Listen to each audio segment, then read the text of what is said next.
everybody! Merry Christmas! Merry Christmas! I refuse to dress this suit. Today, Elric's going to be going through his H's. H as in ho ho ho! Yeah, it's Christmas Eve if this has gone out at the right time. So we've got a little Christmas tree, got some tinsel. Yeah. We've still got the same beer we had last week because we've recorded them at the same time. So I've got a double stout, which I'm nearly finished. Oh yeah. I've got a lovely black cap stout. And finally I have a lovely milk stout. Creamy, rich and dark. Should have got a Christmas out. I never thought of that really. Yeah. Still next year, eh? Yeah, next year, yeah. Still got my poached choice. And I've got me... I'm really looking forward to trying this one. Combined harvest. Yeah, it's got oats, fucking wheat, barley. Well, all beer's got barley in, but it's got wheat, rye. Right. Yeah, so sounds like you could pour it on your cereal, that one. Yeah, it does, doesn't it? Muesli or something. Right, we best crack on with this one because you have got a shitload of H's. Right, mainly one band. Yeah, when I went through, I counted all from this band, and it is the most from one band. Right. I compared it with Sabbath. Yeah. See who come out. You had enough Sabbath as well. I had a lot of Sabbath as well. Yeah, but this you did every album apart from about two, didn't you, on Sabbath? Yeah, but then loads of other bits and pieces as well, you know, and this is what this band's like. Live Russian Sabbath one, didn't you? Russian released one, yeah. It could be worth a bomb, I don't know. Probably not. No, probably not. It would be nice to think you got stuff that's worth money, but like me, probably got bugger all. So let's start off. You're wearing a t-shirt, which is most appropriate for today. Yeah. This is the band. Yeah, but not this one. This is we're going to start with female artist called PJ Harvey. Okay. I'm sure you've heard of. I've heard the name. Yeah. This is a debut album called Dry, which is really good. Not too sure I can show That's that a weird cover. picture. Yeah, slightly naked. Both. Oh, is that a boob? Yeah, a couple. There seems to be some nipplage going on. There is, so I won't show not the that. nicest looking nippleages. Yeah, but it's real, isn't it? It's underwater. It's real nippleish. Yeah.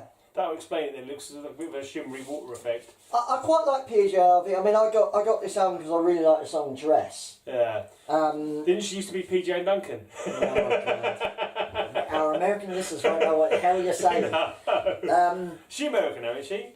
PJ Harvey? No, I think she's English. I'm not entirely sure. It's one of those things that I've just heard the fucking name. I have no idea what she's about. Yeovil. Yeovil, okay. What kind of thing is she anyway? Well, she's like singer-songwriter, but it's a little bit more darker. It's a little bit more gothy. Right. But she's massive, pretty big, you know. But she. I wouldn't say she's that big. She's probably like a double. She's probably like a C cup, I reckon. But yeah, okay. Sorry, carry on. Terrible. Yeah. Can't show you the back cover. No. Brave of her though. First album. It is a bit of a funny thing, isn't it? Yeah. I suppose there's that kind of like sort of nakedness is kind of like here I am, take me as I am, you know. Yeah, I'll hold on to that for a bit. I want to check out her Frockness while you get on the next one. I don't know, it's so strange. Frockness. It's like it's, I don't know, the water kind of makes them obscure. Yeah, anyway. And then she just looks, she's been kissed there, or she got a cold sore, or what? That's the one I was looking at first of all, before I got sidetracked by the boobage. I was just looking at that one. I thought either she's been kissed and that's lipstick from somebody else on the lips, or she's got some fucking hell of a cold sore. Bit of a big chin going on.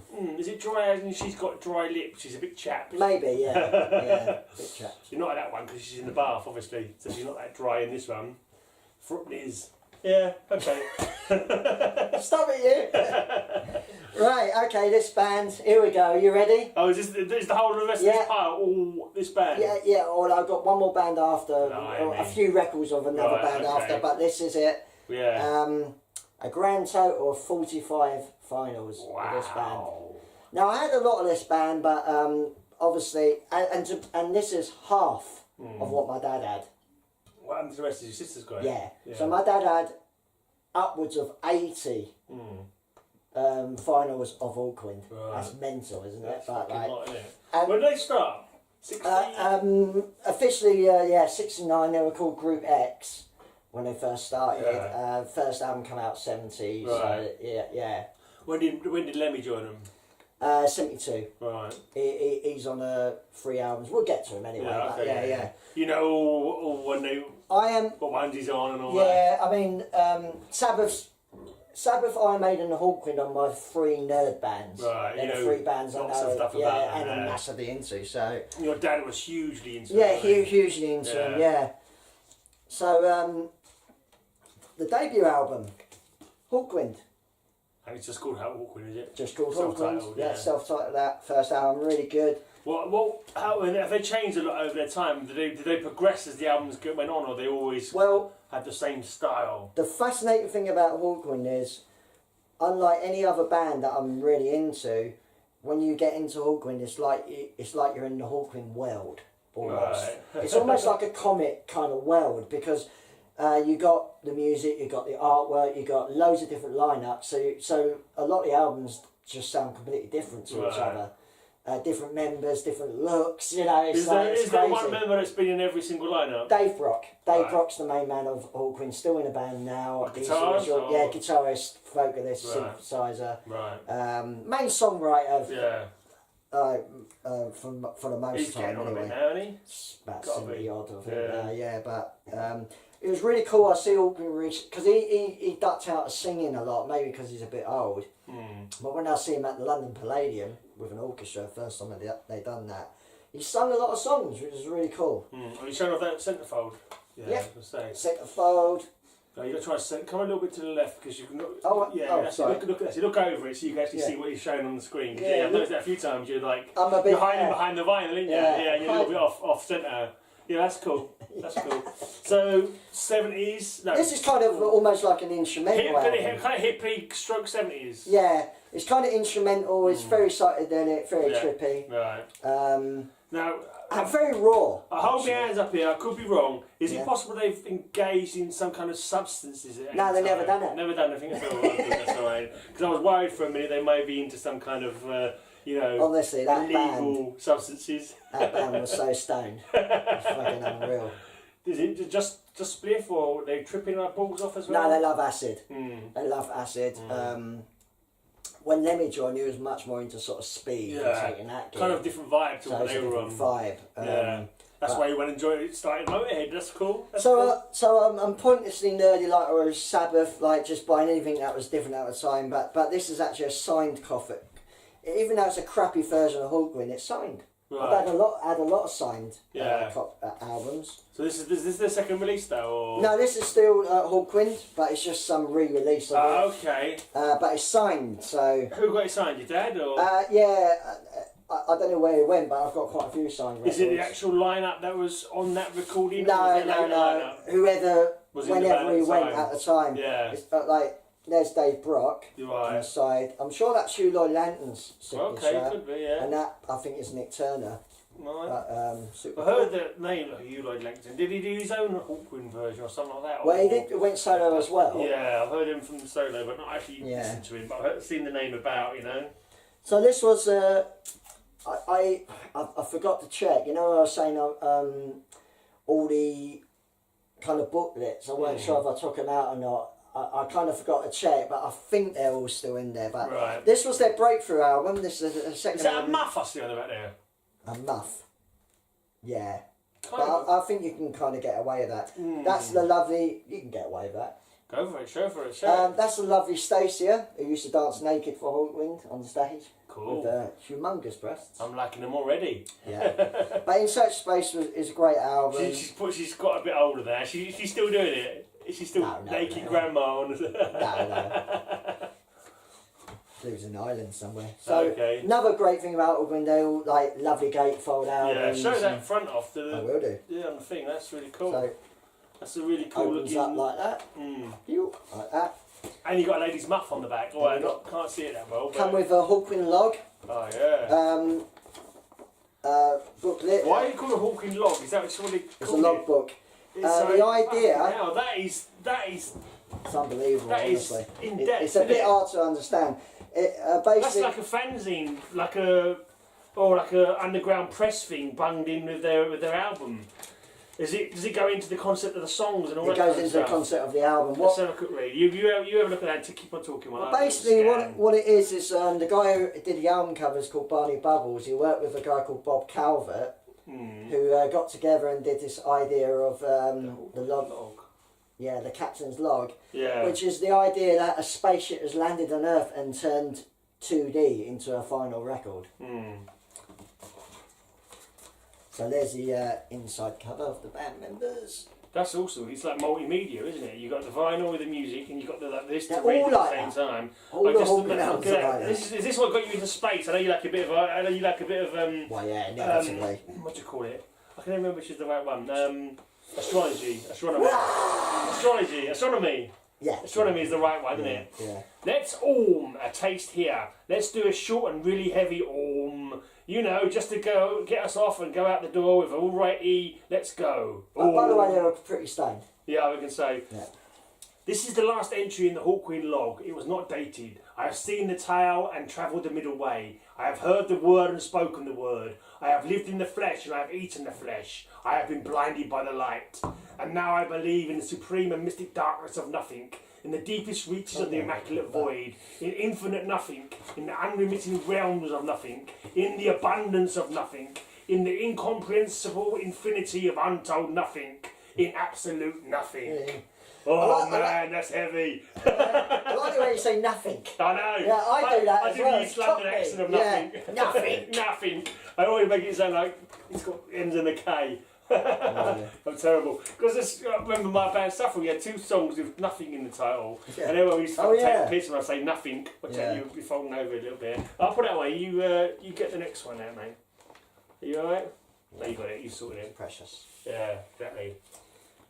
Right, the next. That's why I didn't want you rushing it. The next album, for me, this is arguably, I think, my favourite studio album. Although I don't really have a favourite, but this is very quintessential Hawkwind. The classic sound with the fucked up space sounds, very raw and heavy. Right. This was the first album with Lemmy on. Right. It's the awesome Do Re Mi So Fa La Ti Do.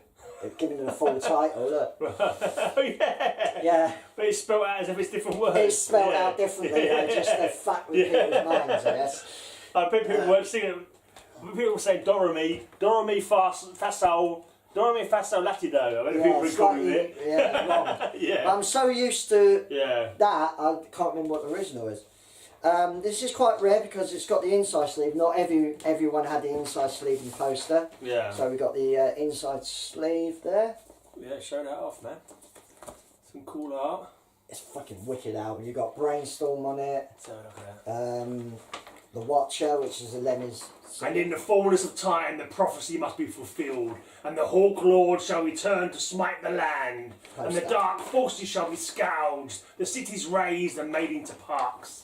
Peace shall come to everyone, for it is not written that a sword is... For is it not written that the sword is key to heaven and hell? There you go. Yeah. There's a young Lemmy, look. Oh, yeah. Did you show it off? Yeah, cool. Yeah, super cool. I mean, Space Escape is brilliant. Lord of Light, Down Through That Time We Left This World Today. It's just a great album. It's kind of like a performance piece more than just a band with like music, isn't it? The posters. Do you know what I mean? You're already in the world already. Yeah, it's just interesting. It's yeah, different, isn't it? Definitely interesting. So what was their what was their thing? Drums, guitars, synthesizers. Yeah, but also another thing about this band, they were arguably the fastest band of the era. Yeah. Like if you listen to the next album, which I'm going to do now, live, they were fast, almost thrashy. Right. A lot faster than any other band, a lot more aggressive than people think actually, and very raw. For that period. Yeah. Or even compared with others. You know, but certainly for that period. Yeah, I mean, it's your classic guitar, bass, drums, very grungy sounding, but the synthesizers and sound effects were a bit different for the time. It's more like whoops and like sound effects and wind and just crazy psychedelic. Yeah. Druggy sounds basically. Why am I sucking on this empty bottle when I've got 2 fucking full ones there? Yeah. Let's move on to Black Cab Stouts. Named in honour of the icon of the capital, the aromatic dark beer will transport you to the days when porters and stouts were Londoners' drink of choice. Yeah, still are, in my choice anyway. This style of stout delivers a rich, full flavour from the chocolate malts in the brew, balanced by the Fuggle and Goldings hops, creating a satisfying bitterness. There you go. Lovely. Sounds good to me. Yeah, this is absolute classic live album. Absolutely amazing, and it's a lovely little package as well. Wow, there's a shitload of stuff in there. Yeah. This is well, the official title is Space Ritual Alive, Hawkwind, and this was on the tour, on the Do Re Mi tour. Space Ritual, isn't there a band called Space Ritual as well? Maybe. Oh yeah, that's Nick Turner's side project, Space Ritual. He wanted to call it X Hawkwind, but okay. Yeah, got the original inside sleeves as well. Those sleeves are crazy, man. I know, man. Double live album, absolutely fucking unbelievable live album. They don't stop. No. Like the songs continue. Right. Like you know, and the band used to like just put strobe lights. And fuck people up. Yeah, that was people had epileptic the stage show was all the they used to turn smoke up, and dry ice in it. They used to make people faint by turning up like the volume of the electrics, and it would make people fucking faint and stuff. Especially if they're on fucking drugs. Where everyone would have been. Would have been, yeah. That's some crazy shit going on there. There's nakedness. Oh, sorry. Tell me first. Let me observe the item. That would be all right. Yeah. It's a bloke. It's a bloke. Say it's a bloke. It's a bloke. Yeah, it's a bloke. So don't worry about it. It's not a woman's breast because women's breasts are disgusting, and you can't show them on. What would happen though? Like if you. Who is the YouTube police that stops it? Well, it's only if somebody was watching our channel and decided to complain report about it. Yeah, basically. I see, right. I'm sure none of our people will report it anyway. Yeah. But yeah, it's just like a man's boobs, but slightly bigger. So there you go, lovely inside package. There. Signed as well, I just noticed. Signed, signed. I see some signatures. That is just signed. Yeah, that is just so much craziness going on. The centres, mate. Were they into like, talking about Space Ritual? Were they actually into magic at all? Did they do? No. It's like there's something like I could just imagine them doing space rituals. I mean, yeah.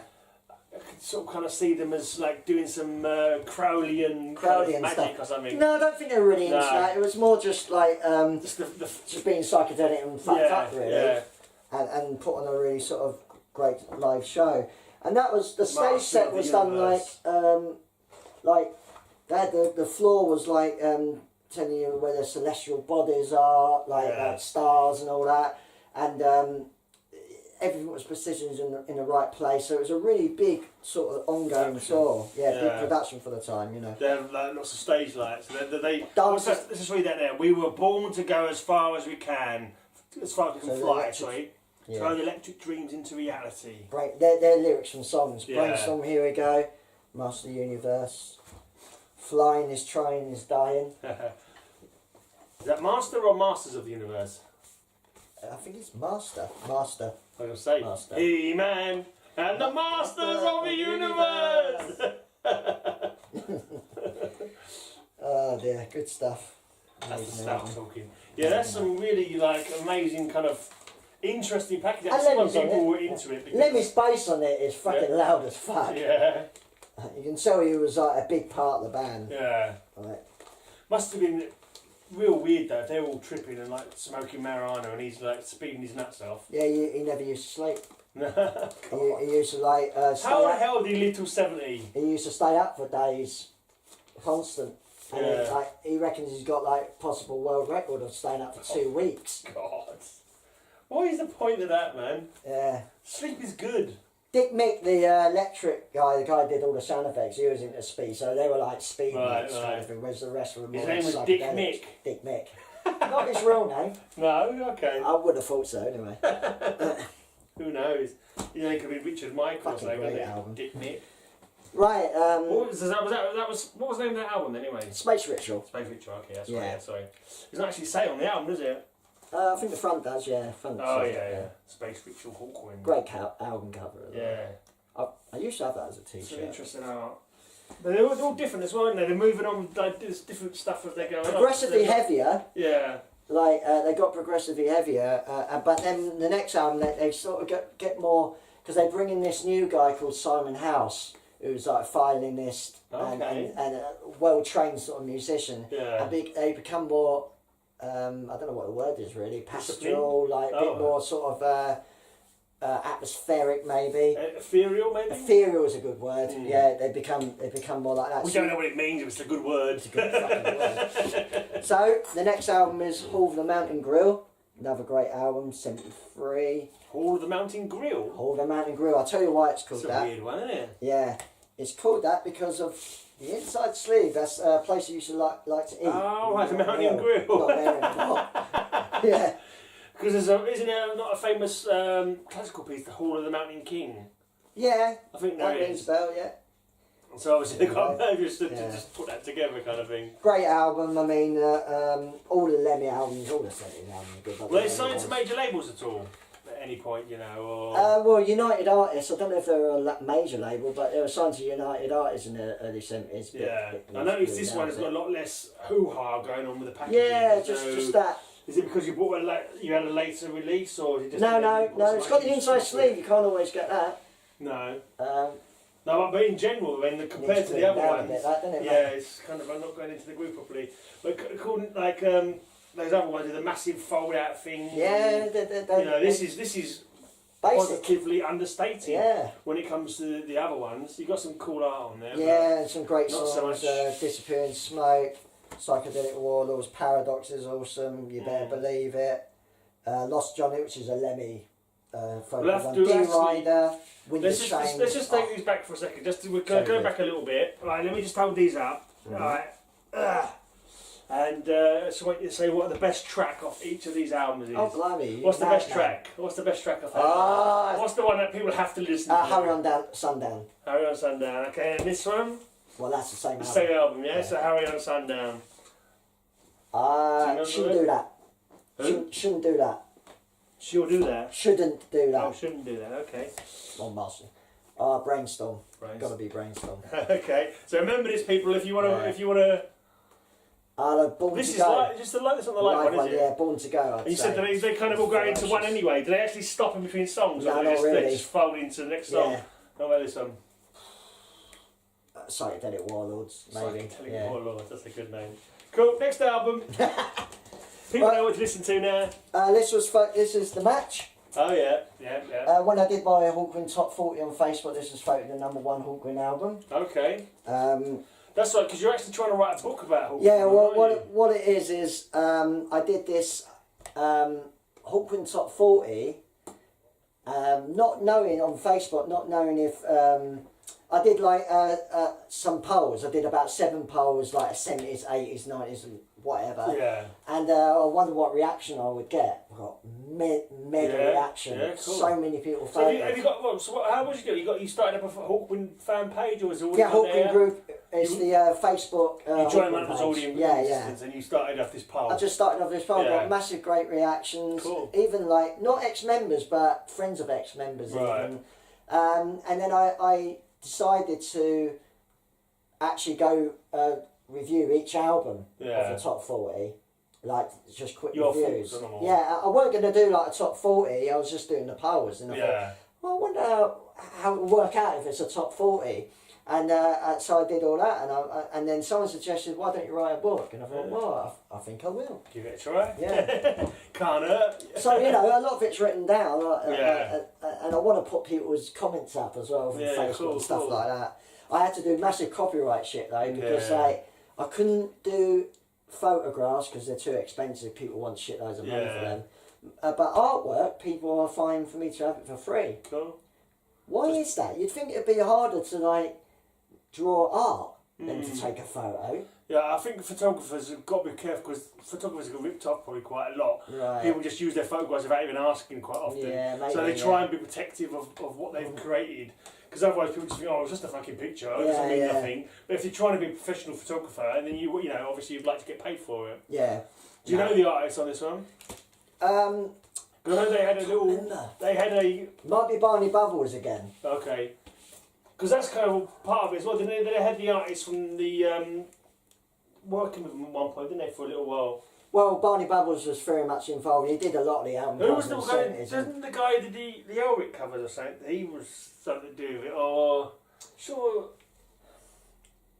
I contacted him. He did contact back. But he had something to do with the artwork though, or something. Or he did something for him. Well, I don't know, but there's so many artists. Fucking hell, there's so many. But anyway, this is Warriors on the Edge of Time, and look what this comes out like. Oh wow. Shield, Chaos. It's so good, isn't it? Chaos. Does it say Chaos on it? Yeah, it says Chaos. And the front cover. It does make me think that it used because right. Because your name is kind of taken from the bloke the Elric books, isn't it? And he has some kind of tie-in with Michael Moorcock you're on about? Yeah. He has some kind of tie-in with them. Yeah, he writes a song on this, in fact. You actually write some song? Yeah. That's what I'm thinking of the Edge of Time. I'm sure that's it's Moorcock, yeah. With the Elric... no, it's not Elric. It's not Elric. It's Dancers on the Edge of Time. It's them series of books. Oh, okay. So not but it's the same artist, though. It's not quite a concert album. It's like loosely based on them books. So many of the lyrics are by Michael Moorcock, and the album is loosely based on the concept of Moorcock's novel *The Eternal Champion*. But isn't Elric the Eternal Champion? No. Because I know he did write lots of different characters as well, so I know he's got lots of those Hawkmoor or something. I'll have to look into. You carry on talking. I'm going to look into. Well, *The Eternal Champion* is 3 books. Right, and it's just called *The Eternal Champion*. But the protagonist of the book isn't Elric, no. One's called *Dancers on the Edge of Time*. I can't remember the name of the others. Probably. Right, so the sequel to your books, Eternal Champion, Phoenix and Obsidian, The Silver Warriors, and The Dragon and the Sword. He's a complicated guy, Michael Moorcock, honestly. He's like a comic kind of thing, because like he'll write something and it'll be linked to something that he wrote in between a couple of books. Yeah. He did a bit too much acid with Hawking back in the day. Yeah, I would have thought so. But anyway, this inside sleeve, which again is quite rare. This was the last Lemmy album. Right. Last album with Lemmy, but it's fantastic. They were falling out, didn't they? Because he wanted to carry on doing lots of speed, and they were wanting him to fucking calm down. Well, he was kind of fucked over a little bit, because he went out to take photographs, I think in somewhere in America, North America. He got robbed. Okay. And they basically left him. They didn't know where he was, so they just left him. So he just fucking fucked up. So he had to like hitchhike. It's a funny story. He had to hitchhike to Canada, I think it was, and he come across like gay fucking lorry drivers. He got to the venue and it was a convention of cripples. There wasn't even a band for him. It was a weird, and he was on high on speed as well at the time. Someone should write a fucking movie. So why has Lemmy not got a fucking movie? Well, he has. Has he? Yeah, Lemmy's got a film. All right, what was that? Oh no, not a theatrical film. Yeah. I know there's not been a theatrical. What film are you talking about? There's a documentary film. Oh, a documentary. I've seen a documentary. No, I'm talking about fucking a film. I know. Someone did a reenactment of that fucking journey. Fucking. Oh, that'd be a film in itself. Yeah, Lemmy's space journey into fucking Canada to try and catch up with Hawking. He was arrested in Canada for having drugs on him. Yeah. Speed. They thought it was. Coke or something. Coke, and it wasn't. He was still illegal, kept overnight in a jail. Mm. The band bailed him out. Or was that when he just to play the gig? With him and then the next day he was fired. Right, That he didn't hold him back though. Oh, he fucked all their missus. He did fucked all their wives after as a comeback. Yeah. Did he say he did, or did he? He does. No, he does. He did say it. How the fuck did he manage that? It's just having the fucking nerve, isn't it? Really, it's all about the nerve and the fucking. Because he wasn't a handsome man. Maybe he was a bit when he was younger, but oh well. Good. Anyway, this album's got Assault and Battery, Golden Foy, which I played at my mum's funeral. My dad's funeral, sorry. Right. Awesome. It's got a lot of spoken word. Is that your favourite track off it as well, or is it just arguably, Demented Man is awesome. Magnu. Did your dad have a favourite track, or you? Not necessarily. But he loved this album as well. But didn't Lemmy, obviously Lemmy had Motorhead, but wasn't that the name of a song that he wrote for Hawkwind? Yeah, that was the Kings of Speed is is kind of more the rocky song in the album. Michael Moorcock track actually.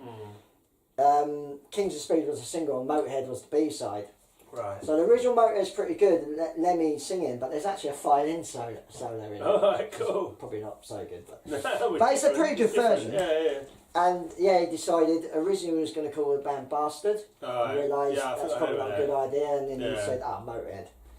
But this wasn't his first band called the Rockin' Vickers or something? Yeah, like that? Rockin' Vickers. Rockin' Vickers. He was just a guitarist then. He never went to bass until he joined Hawkwind. He was a guitarist. It was another band which I got the album actually, is worth a lot of money. It was his first vocal performance, Sam Goppel.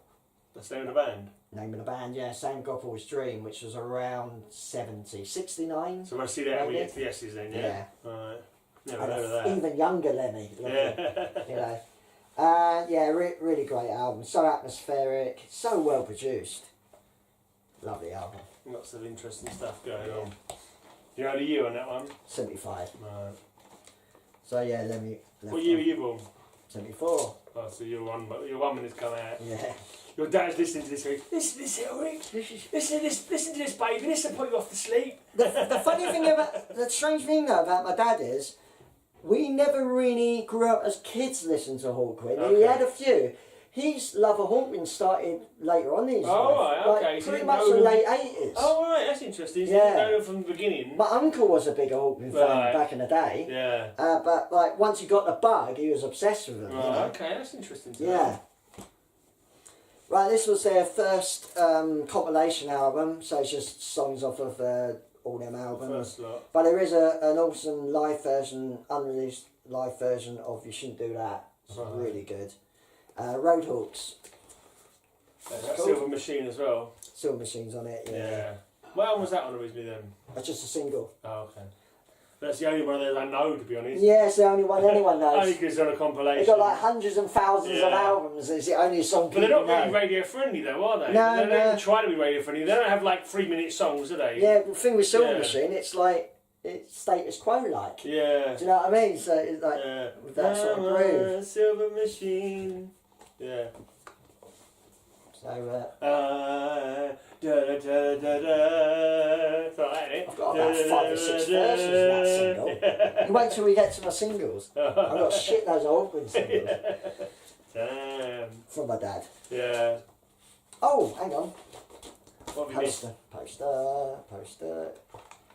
Don't get that kind of shit. I mean, nobody don't get vinyl that much anyway. Yeah. But I mean, all the vinyl I've got, like all the the thrash and death metal, whatever, didn't get any posters or anything like that in them. This is a sentence from me. Yeah, and you never got like a gate. Well, you got gatefolds, but nothing like with like fancy shields coming out. Some of the Anthrax albums had posters though. Did they? Like the singles had posters. Maybe. So, like when I did my Anthrax. I've got an I Am the Law poster. I'm not sure if I have a single or something. When I did my Anthraxes, that's true because the Make Me Laugh one folds out into a bit of a poster, doesn't it? Yeah. I remember that now. Actually, and also I had a Halloween single of Dr. Steen, and that had a little poster in it as well. Thinking about it. So yeah, Lemmy left. They changed the style a little bit. A guy called Bob Calvert who used to do like the odd song, write a few songs and do poetry live. Right. He took over the band as the main vocalist. Okay. So this is like a new sort of era for Hawkwind in a way. Like the before Lemmy come, they were more like a tribally kind of like instrumental band almost. Right. But this is like. It's a good album, but it's kind of funky and a bit more 70s. It doesn't say Hawkwind on it, that one. Yeah, well, do you know these comics? Yeah, I would say it was like a comic. It's a copy of the Astounding Sounds comics from the 60s or 50s or whatever. Astounding Sound was it called? Well, Astounding whatever the comic was. Yeah, You're the expert. Yeah, I know. The logo is pure comic. Yeah. But I mean, there's a lot of... It's taken straight from it. Yeah, there's a lot of... thrilling stories of science and fantasy. Well, there's one that's just called The Astounding, but yeah, because so, like normally that kind of like superlative is like put on the front of another title, like the Astounding House of Mystery or something like that. Or I'm gonna look that up now. So yeah, Astounding Sounds, amazing music album. Back cover. Let's see if there's one that's just and called look Astounding. at this highly amusing inside cover. It's has it got any muff on it? Oh, that's totally out of a blinking comic book as well. Yeah, it's adverts. Yeah, the adverts from the... But it's the bands. It's slightly different though. Piles, strap on. Monsieur Nick Turner, presente pour vous. That's the guy from the band, Nick Turner, wasn't it?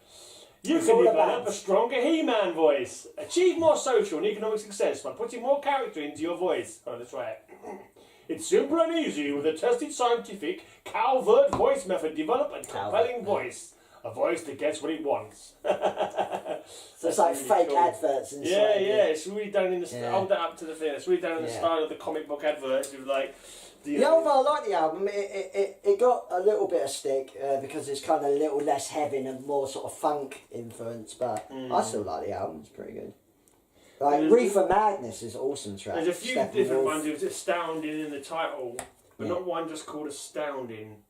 See, you've got Astounding Heroes, Astounding Comics, Astounding Science Fiction, which could be something to do. They do like a bit of science fiction, don't they? See if I can see the logo for it. Actually, that looks like it might be it. Yeah, was that it? Yeah, that's it. Yeah, Astounding Science Fiction is where they got it from. A different font, not different font, but different colour. They got a red one. I wonder if I can see which actually. Cool, there's one that's actually red that they might have taken it from. Yeah, that is cool. These are from the 30s. These books that they've taken. This is like a bootleg album. Live at Watchfield and Stonehenge Festival '76. I don't think it. I think it's kind of not the best sort of produced sort of album. I think it's a bit bootleggy. Yeah. But it's alright. I mean, these songs you can get on a lot of CDs. Hawkwind are really difficult if you're not a fan because there's so many bloody compilation releases, but often they're different album covers, but they're the same. Right. Like, you got to watch it, you know. There's a lot of fake kind of shit out there. Yeah. You know? It's like any popular band. Whereas like this one, for example, is a proper Hawkwind compilation release. Yeah. So this was their second compilation release, Master of the Universe. Cool cover. Love the cover. And yeah, and again, it's just songs off of their recent albums. Releases. Yeah. Cool. No fancy stuff. No fancy stuff. That power doesn't seem to be getting any shorter. No, that doesn't. We're still in the 70s. Yeah. That's why. This was considered to be their comeback album. This is a really much loved album. I think it's scored number 2 in my poll actually. It's a really much loved album. Quartz, Strangers and Charm. You'd have to send me the link to that Hawkwind group so I can put it in the description in case anybody else wants to join it.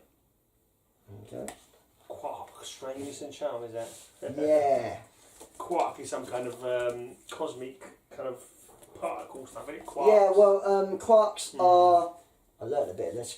Quarks are inside atoms. Right. They're the smallest things discovered, and you get strange quarks and charm quarks. Is that an actual proper cover, or is that like been put on there after? No, that's proper. They've done it like that. They're all like that. It's not been drawn on individually. No, no, it's like that. You know, I guess that they thought. It's rough and ready, we'll release it like that, you know.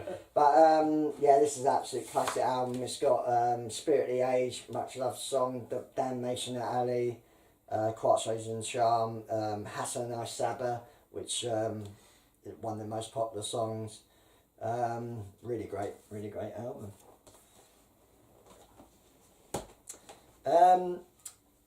They were struggling though. The ironic thing is they were struggling, Hawkwind, at this time, money-wise, band-wise. And they actually kind of split a little bit. They did a side project called Sonnet Assassins. Right. Still considered Hawkwind, but really it was Sonnet Assassins. And that was just members from Hawkwind and other bands got together and did a super group. One EP. I think they did one gig. Right. Cool album cover as well. Sonic Assassins. I used to have this on a t-shirt, but I don't know what happened to it. Interesting. Yeah. But then is that the official when it first? Did they bring it out with that on there? Yeah. Hawkwind as the Sonic Assassins. I don't know. Or did someone like a bootleg that after? No, I think it is the original. I think it is original. Right. No, maybe not actually, because this come out in '76 and it's got 82, so it is a re-release. So it may. I think maybe they brought out Sonic Assassins, and then someone said, let's just mention Hawkwind. Unless it was released in '82. It's performed in '77. No, sorry, it's performed in '77. What, recorded or just a gig recording? It's from a gig. That's from the gig. One gig that he said they did. That they did. There's only 3 songs on it, is that? Well, there was a whole gig, but this is just the EP, so... Right. But okay. it's alright. It's pretty good. Over the top, he kind of just ad-libs the song, pretty much. Cool. This is the worst album cover by Hawkwind's history. And this is the most sort of... That is a man's nipples. That is a man's nipples. This is Hawklaws. Again, what happened was they did an album after... it gets complicated here. They did an album after Quiet Strangers and Charm called PXR5, but it was shelved for some reason. And then they decided to split as Hawkwind and form Hawklaws. It was, they couldn't name it Hawkwind for legal reasons or something. The same members? No, there's a similar members to Sonic Assassins. But that's got Brock and Calvert who are both in the other one. Yeah. So what happened to the other members who weren't in Sonic Assassins? Are they still doing Hawkwind or a different... Bainbridge is on Hawklords. Griffin is on Hawklords as well. But there's a few members. But not Calvert and Brock. No, Calvert's on it and Brock's on it as well. So it's the same fucking lineup then. Fair enough. But there's also other members from this lineup of Hawkwind. Okay. Which had show this so that people know what we're talking about. Did they fucking... They just set out to confuse people or what? It wasn't their fault. If it was the same blinky people in the band, why did they bother changing the name? I don't understand it at all. I reckon they just fucking... Well, yeah, because Calvert and Brock carried on doing Sonic Assassins and Hawklords. Right. But Bainbridge come in, Howes come in, and Martin Griffin. They're the new guys. Okay. And them guys went out. But when I get to PXR5, it's the same lineup as that. Right. Because it was shelved. Why it was shelved, I don't know, because it's a great album. Okay, maybe it was... So no one understands maybe that's what part of the friction. Maybe there was friction between them, so they said, no, you're fucking bringing that album out in my name on it, blah, blah, blah. So they brought out them ones, and then after they maybe reconciled, and they was able to release it, maybe. Maybe. Who knows? Well, but the thing is... the Magic Space Pixies. After PXR5 got shelved, Hawkwind, Dave Brock basically quit the band. He sold his guitar. Okay. And said, oh, I've had enough of this shit. And then obviously Hawkwind got that together. And then that fucked up. Right. But then they... so for a while, like Hawkwind kind of bands were around without the original and only original member. What? Dave Brock was the original member. Yeah. Went all the way through. He went all the way through, though. Apart from the Hawklaws and the... No, he was on this as well. He was in them? Yeah. Okay. This is the most sort of new wavy kind of modern album for the time. It's called 25 Years On, Hawklords. And Hawklords, just to make things even more complicated, have reformed recently. They've done a few albums as Hawklords. You got a Hawkwind, you got a Hawklords, you got a Space Ritual. There's loads of spin-offs. It's mental, mate. This is why I love this band.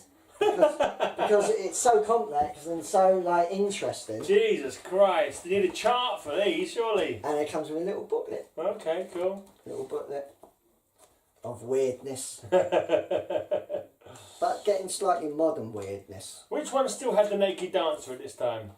Well, Stacia left around, I guess Warriors after Lemmy left, so she would have left then. They never got a replacement naked dancer. I mean, when I've seen Hawkwind live, I've seen him with fire eaters, dancers, but not naked. Have you considered applying for the role as a naked dancer? Yeah. Yeah, they turned me down. I think we made this too complicated. It's not as complicated as it you seems. say so, mate. Basically, after Quiet Strangers and Charm, they decided to do a sort of solo thing which is called Sonic Assassins. They did PXR5, that got shelved. They called it a day, did Hawklords. That's basically... And then PXR come out. They finally thought, well, we shouldn't have Under Hawkwind. Yeah, Under Hawkwind. And did they come back as Hawkwind afterwards? Yeah, that's the only Hawklords album. No, you get on the next one, because we don't want to run out of blinking time on the camera. We will. This is the single. Not sure what single it is actually. PXR5, I think. Oh look, Grey Final. Oh nice. Forgot about that. Only the Dead Dreams of a Cold War Kid. It's a good title. 25 years on. Yeah, 25 years. The single. Right. That's right. Any idea what the PXR5 stands for? No, because it's a Spaces song about. It's quite sad, really, about the crew members getting lost and dying and all that. Why it's called PXR5, I don't know. Maybe that's the name of the spaceship it was on or something. Maybe. Like that, or is it designated number or something. So they decided to release PXR5 with the illegal wiring of a plug. Really? Yeah. This was banned, and they put a sticker on it. So this you not wire your plug like this? Yeah. So I got an original with it. That's not it kind of makes sense in a way. You can just imagine people going, "How do I wire this plug?" Yeah. I know. I'll have a look at Hawkwind's album. It's wrong. It's like Hawkwind were trying to kill people, trying to get them to burn their houses down. So I'm getting confused now. So there was 2 Hawk Lords, or was that only one Hawk Lord? There's 2 Hawk Lords. Well, that's a single. Oh, okay, yeah, right, okay. Single, yeah. But which turns out to be on the Hawkwind. Right, okay. So this was the pretty much the lineup of Quartz Roses and Charms. It's a great album. Death Trap, awesome. Infinity Robot is brilliant. High Rise, the title track, great album. PXR5. Kind of, it's overshadowed by Quartz Roses and Charm a little bit, but I think it's really good. And then they were rejuvenated. They got Hugh Lloyd Lantern back, who was on the first album. And he has a very distinctive kind of 80s style guitar sound. Right. So they brought Hugh Lloyd Lantern back, and they did the album called Live 79, signed. Oh, okay, cool. Calvert's still singing. And no, Calvert's gone by now. Gone now. Calvert's gone now, yeah. But he was in Hawk Lords. Yeah, he was in Hawk Lords, all about. Calvert's gone. Right. They bring Brock's in a guy still called there. Tim Blake. Yeah, Brock's still there. Hugh Lloyd Lantern they bring in. And it's brilliant. Live 79. More kind of rocky and a bit more up tempo. Shot Down in the Night, Motorway City, brilliant, really good live album. I think always check. And the idea how they come by the name? Live 79. No, Hawkwind. Live 79. Was it live in 79 by any chance? Yeah. Hawkwind. Well, there's two versions. It's funny because there's the being psychedelic and sensible version. Yeah. Basically Hawkwind because they're into Moorcock, and he mentioned Hawk a lot in Wind. But it's also named after the Nick Turner. He used to fart a lot. Right. So Wind and Hawk, like spitting. Oh, right. So Hawkwind. Yeah, and farting. Nick Turner. So it's named after Nick Turner. Hawkwind. Okay, and his habits. His habits, yeah. His personal. So they were originally called Group X, and they didn't really like that title, so. His disgusting personal habits. So this was a big old comeback album as well. This was the first album of the 80s, Devastation. Right. Actually has Ginger Baker from Cream on drums. Okay. Really good album. Much more. This was the first, one of the first albums, if not the first, to be digitally recorded. Okay. So they were pioneers. They were actually. Is that something they wanted to do? They said, "Oh, let's do something different." Let's do Maybe, something new, yeah. Or? It's a very slick sort of sounding album. I mean, you can definitely tell it's more of an 80s. I think it's Blue Final. Yeah, Blue Final. Cool. He's like got the evolution of man going around on That's each side bronze. of the. Well, that's Bronze. Motorhead are on Bronze. That's the record label. Oh, was that the record label yeah. thing then? Okay. Motorhead are on Bronze as well. Oh, and that logo, the evolution of man, is actually from The bronze. bronze, yeah. Okay. It's a big, I big guess logo, like isn't Bronze it? Age Yeah, I kind can of see that. idea, Yeah. maybe. So really good album. I like see a lot of fans, certainly old fans, sort of started going off for Hawkwind in the 80s. But for me, I love the 80s Hawkwind. Right. A lot of it sounds a bit more rock and a bit more heavy metal sounding actually. Right. Sonic Attack album, Signed. Really cool album. Angels of the Death, before Slayer. Living on Knife Edge. Awesome track, Streets of Fear. I think your dad took these to be signed. Did he get them signed at gigs or? I don't know, because No all idea. the signatures generally the same, so I got a feeling he probably took a load and One signed go. it one go maybe, yeah. Yeah. Oh, I got like a little official merchandise thing. Look at that. Official merchandise thing.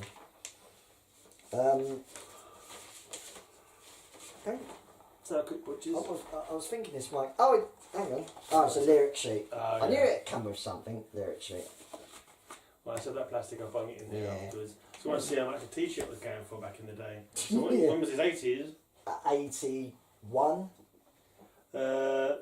£6 for a American baseball jersey, £8 for a sweatshirt. It's not bad. £4 for a t-shirt. Bloody hell, it's not bad, is it? Like £25, £30 now. You get from your and gig. more. Yeah. Criminal, mate. Bloody criminal. Criminal. Keep going, boy. Keep going. They did 3 of these albums. They're called Hawkwind Friends and Relations. And it says what it says on the tin. It's basically Hawkwind and some friends and relations. Right, okay. So it's like not just Hawkwind, it's other bands. Yeah. So who were their friends when it comes to bands? It's just all spin-offs of ex-members that have done bands, basically. Right, okay, so you got Good Sonic bands. Saturn's Hawkwind. What we got? Right. Inner City Unit, which was Nick Turner's punk side project. Michael Moorcock Deep Fix album he did. Another Inner City Unit. So yeah, just basically. He's still Michael Moorcock's still alive, isn't he? Still going. I think he is. Yeah. He's still writing books regularly. I think he still writes. Yeah. I think he lives in Houston, Texas. Okay. Was he not an English writer though? No, he's English. No, Just lives over there. This is a 12. You know what I was thinking of? Art, I was thinking about earlier about, you know the guy who used to do lots of artwork for Michael Moorcock's books? I'm not sure the name of that artist is, but he did lots of covers for Michael Moorcock's books. Okay. And for some reason I was thinking he had something to do with the Hawkwind as well, maybe doing their covers, but I'm not seeing anything that's by him, so Okay. yeah, that's what I was thinking. Possibly mistaken there. Okay. This is 12-inch, a Motorhead 12-inch. It was released then, but it's old. It's from '75. The Motorhead single on Valiant 10. With Lemmy on it or not? Lemmy on it, yeah. It's the original single, basically. There you go. Yeah, they released old stuff as well, just to make things sort of complicated. So this is definitely in the right place in the stack. It was released then, but they was recorded. It's interesting. It depends how you feel about how you want to do your stack, isn't it? Right. Do you put it in what the year it came out, or do you put it in when it was released? It's a tough one, isn't it? Yeah. Like. So this was recorded early but released at that time. Yeah. Yeah, I would do it in chronological. Yeah, order, me too. Yeah, me too. It's quite a difficult one. Another album. This is the most eclectic, kind of weird. It's mainly a synthesizer album. Okay, Church of. So this is a bit of a one-off sort of album, really. It's mainly kind of synthesizer. It's become a really cult favourite because of that. I think it's all right actually. It's not one of their best, but it's interesting. Different. Yeah, Church of Hawkwind. What's that you got inside there? What's that in there? Booklet. Yeah. Hawkwind, really cool booklet actually. By the way, these albums with these booklets in, rare as you like. Yeah. I can imagine.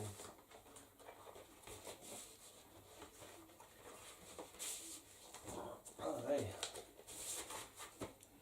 So yeah, lovely booklet here with like all the lyrics and the songs done in the beautiful pictures. I think this is the same guy. It might be a guy called Coulthard or something. But he did a whole book of Hawkwind lyrics in the style like this with these beautiful artwork. Yeah. It's a brilliant book. And the funny thing is, when I saw Hawkwind recently, I noticed Dave Brock had that book sneakily off to the side to see the lyrics. Yeah. Well, he was reading his own lyrics off of the. Yeah. He's an old man, you know. Yeah. Plus, they actually did play songs they're not played in a long time as Yeah. well, so that probably had a lot to do with it. Church of Hawkwind. Choose Your Mask, 82. They did a lot of albums around the early 80s. Yeah, this is really, it's funny, it's got Iron Maiden font. Yeah, so, Yeah. Choose Your Mask. Yeah, very strange. Choose Your Mask. Really good album. With QUES rather than Yeah. Back cover. Yeah, this is really good. Does their logo change over time as well? Is that a different logo to what's on this one? They change the logos almost on logo. every album. Yeah, they don't got a set logo. No, they ain't got a set logo now. Whoever's doing the artwork most of the time. Arrival in Utopia, which they did actually recently. I love that song. Yeah, Waiting for Tomorrow, really good. I think I might have something in here. My dad spent ages trying to find Choose Your Master with a booklet, and I bet I don't have it. No. It was one of the hardest things to find was Choose Your Master with a booklet. Right. And I don't have it. Did you definitely come with a booklet? I don't know. I don't know if my dad just didn't find it in the end or what, really. I'm going to search that up. You carry on, dear boy. I shall search it up, see if we can find it. The second Friends and Relations with Signed. Cool. Second Friends and Relations. There you go. Hawkwind. Bainbridge member, one of these songs. Another Nick Turner. Martin Griffin song. Yeah.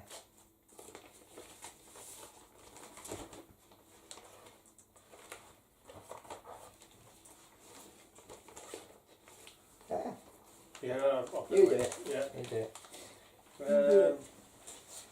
Compact disc. 2 CD, that one. Deluxe. Yeah. What happened with Hawkwind is they re-released probably about 10 years ago. They re-released all their albums up to Hall and Mountain Grill in lovely sort of like packages. Like my dad had them fold out packages of CDs, and then a record company I owned called Cherry Red Record did all the rest, called Atomhenge, right? With unreleased songs and all that. Really good. So that's what that deluxe thing would be. The Textile Festival, Hawkwind 70 to 72, Signed again.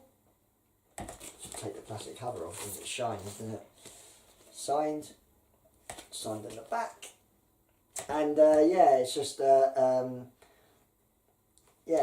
really early Hawkwind stuff. This is when they would just improvise a lot of song called Sounds Shouldn't Improvise, Compromise, Reprise. Okay. They're like half-hour songs, you know, like it's just what. So what is this one? Is this re-recordings on old stuff, or is that old stuff re-released? It's at a festival, Textile Festival in 72. So they're right early days, and someone really just released it. Someone got hold of it and released it. Released it, yeah. Cool. It's pretty good. It's quite raw, not the best production, but. Not finding anything about a booklet. Okay. You're probably better off asking in your bloody world. I might be wrong. I might be wrong even. Choose Your Masks. VG. Well, someone's got like a vinyl here, but I can't see it. What's it got with it?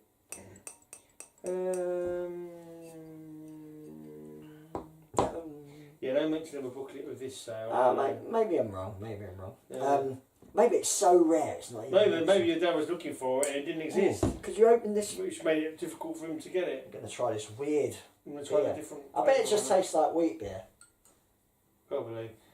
Go on, bung the next album out because I'm worried about because there's only my hard drive on my video might fill up and.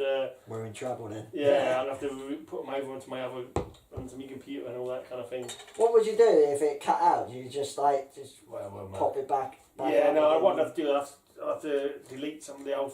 I have to take the files off it, then delete them, then start again. This is really good. This is called the Earth Ritual Preview because they were going to do bring Calvert back and do like another space ritual thing. Right. But it never really happened. But that's funky art there. But they did a single, like a 12-inch single, and they brought Lemmy back as well. Right. Yeah. I didn't know Lemmy ever came back to him. Yeah, Night of the Hawks. Just as a guest. Lemmy, as a guest.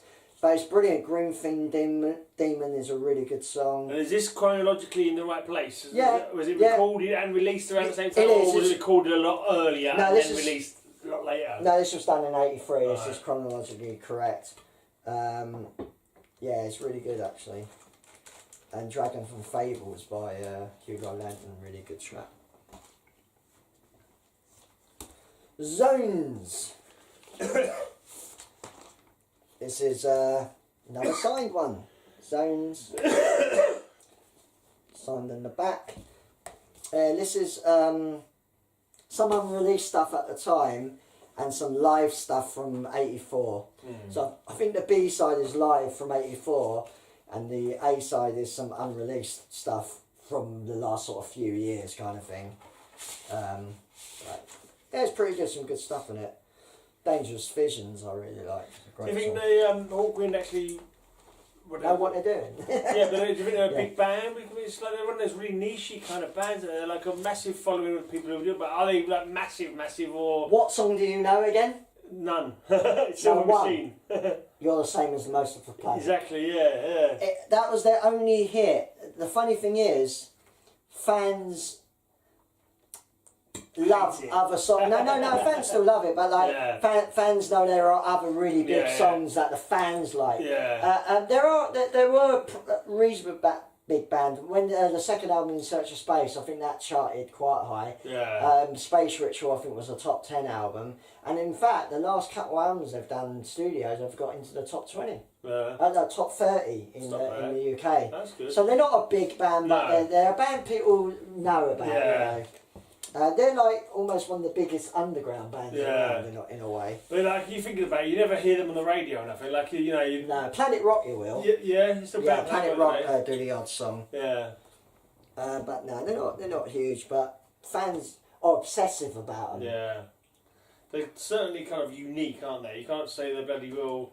You can't say there's anyone else that's like them particularly, can you? Wow, that's quite nice. Yeah, it's nice. Yeah.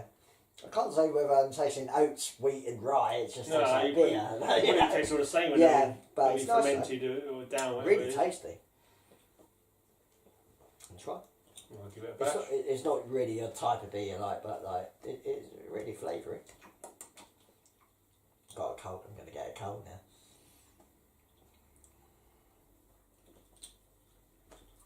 Yeah.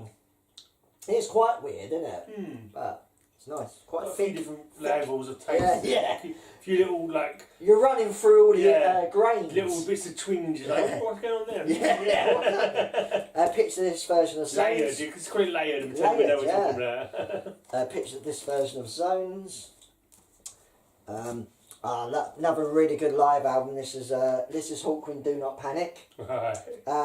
It's funny, it's Stonehenge, but only it comes as a two-sided album and a two-sided EP single. It's like a 12-inch single and a full album.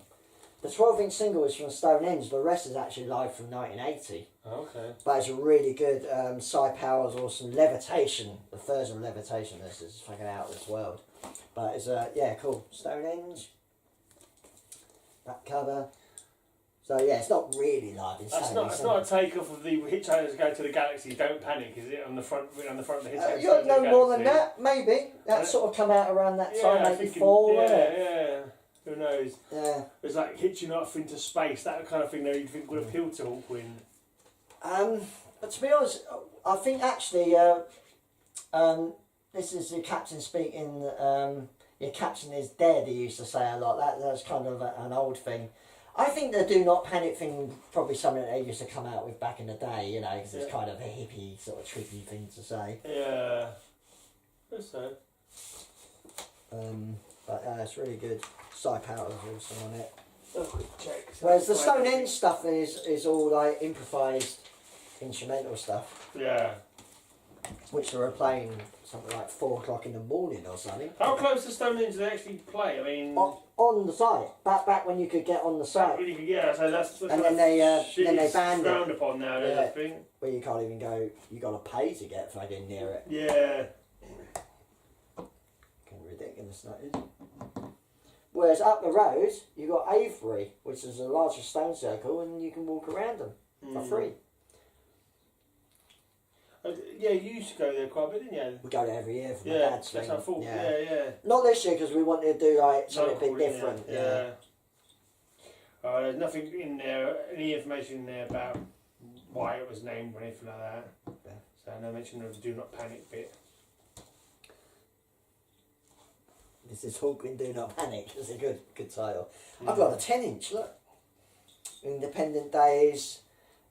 It's stuff that's already been released. Really, Social Alliance is a Brocky side project. First solo single. Quite punky. Anymore, do you, really? No. Original Who's Gonna Win the War. So yeah, got some rarities at the time. Independent Days, 10-inch. I like that font. Motorhead again. Yeah. Is Motorhead on it? Yeah. That kind of looks like I think that's the Brocky version of Motorhead. That logo kind of reminds me of like an Aztec kind of thing, like a Mesoamerican like artwork somehow. Two-headed hawk. I think like the winged serpent they used to have, the Quetzalcoatl or whatever it was. It's got something of that to it, if you ask me. They've stuck with. I've actually Mind you, I have had 2 pints. You're talking about like they change their font all the time, but that's one font that's kind of stuck a little bit. Right. You'll see that pop up quite a lot. That font. Yeah. Oh yeah, this is widely considered the worst Hawkwind album of all time. Oh. Tell us more. People love it. It's called "Bring Me the Head of Yuri Gagarin." I know. It's a live album from '73. I'd love to have been in the session where they say what I was going to call that. No, it's live at the Wembley Pool, which is a bit weird. I don't know, that probably don't exist. Actual swimming pool? I guess. I don't know. It's weird, isn't it? But I guess that don't exist. Time for Googling. But it's really badly recorded. Lemmy's in a band then, but it's quite... So this is an old recording then? Yeah, 73. But it didn't come out till...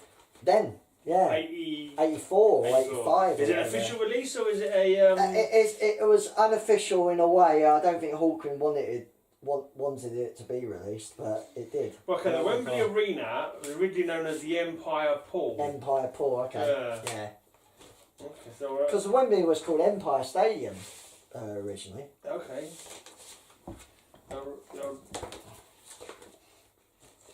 Oh, Bring Me the Head of Yuri Gagarin. I've got that, but not live at Wembley. So that was a live album as well. Is this? Yeah, it's a live album. Yeah. But that's right. Yeah, there you go. Look, live at the Empire Pool. Oh yeah, cool. The Empire Pool, Wembley. This is a poor sound quality audience recording licensed by Nick Turner. The recording has been released numerous times under different names, with different covers and bundled into box sets. As you've probably got fucking 3 or 4 copies of the same thing with different covers, probably. Okay, this next album, I think even you would like. Okay.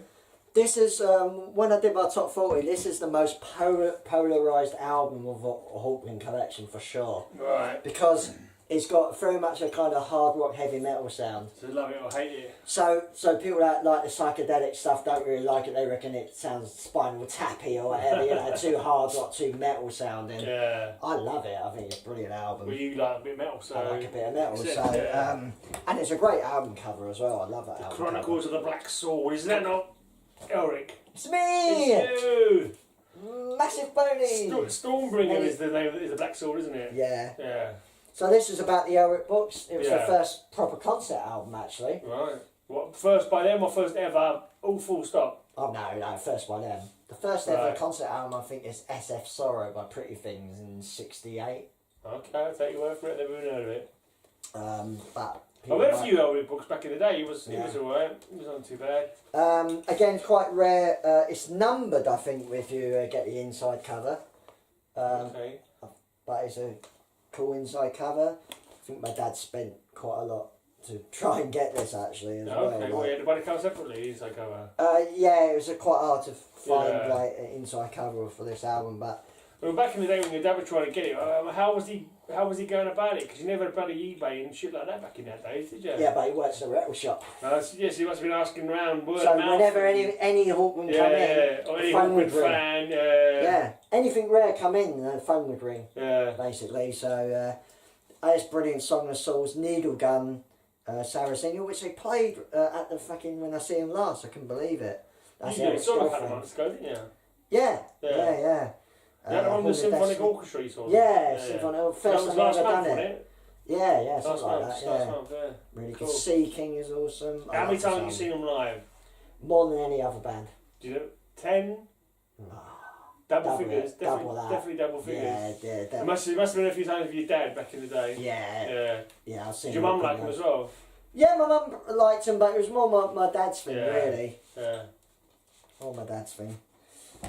Yeah, great album. Chronicles of Black Sword. The next album's I love the next album. This is called Live Chronicles, which was obviously the live tour. Right. Where we were quite theatrical. Don't buy the video though. The DVD is really poor quality. It's just a real shame. But one second. Yeah.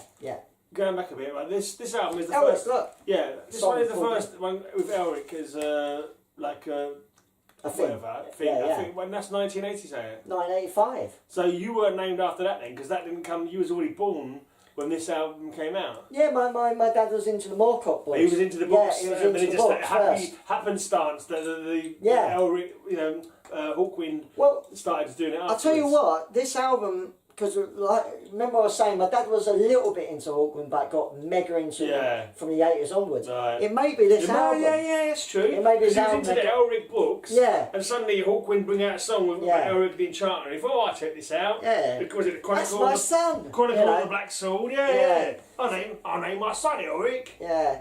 And that might have been... that might have been the catalyst for the love after that. It's so funny, my dad had this metal tape, and that's the reason why Morbid Angel's Brainstorm is on that tape, because it's one of their songs. Yeah, it's got a lot, and he thought he wondered what it was, you know. He liked the Morbid Angel version. Yeah, Live Chronicles, a double live album from that tour, brilliant live album. It's so funny because this is 12 years after Space Ritual, right, and they sound completely different. Absolutely completely different. Space Ritual is psychedelic, noisy, raw, heavy. This is more precise, slick, heavy rocking sounding.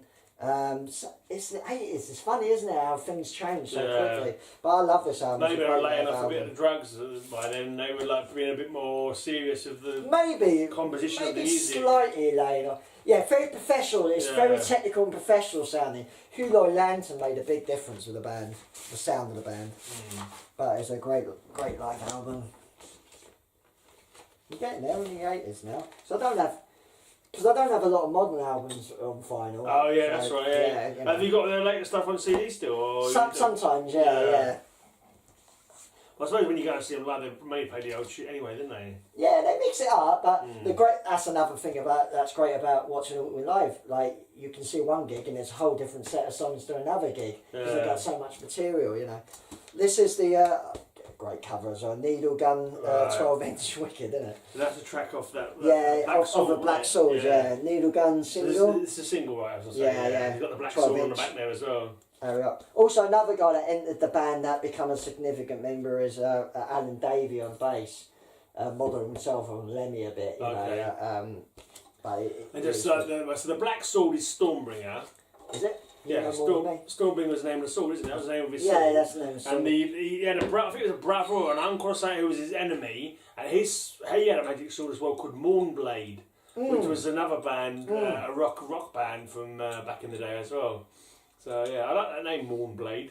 I actually bought the EP, but the name was a lot better than the band one. Oh really? Yeah. Fair enough. There was a winning name, but the band just weren't cutting it. There's Elric's girlfriend, Sarah Zinnia. It's funny actually, because I think their album might have been called Mask, which is one of the albums Choose there. Your Mask. Yeah, Choose Your Mask. Sure now. That might have been a completely different band. Actually, another band that was involved in writing a lot of stuff about Elric was Blue Oyster Cult. Okay. They did a lot of Elric, Mike and Rock stuff as well. When you say that, it sounds like you're talking in the third person. I know, it's weird, isn't it? Sarah, these are quite rare. Sarah Senior single. Right.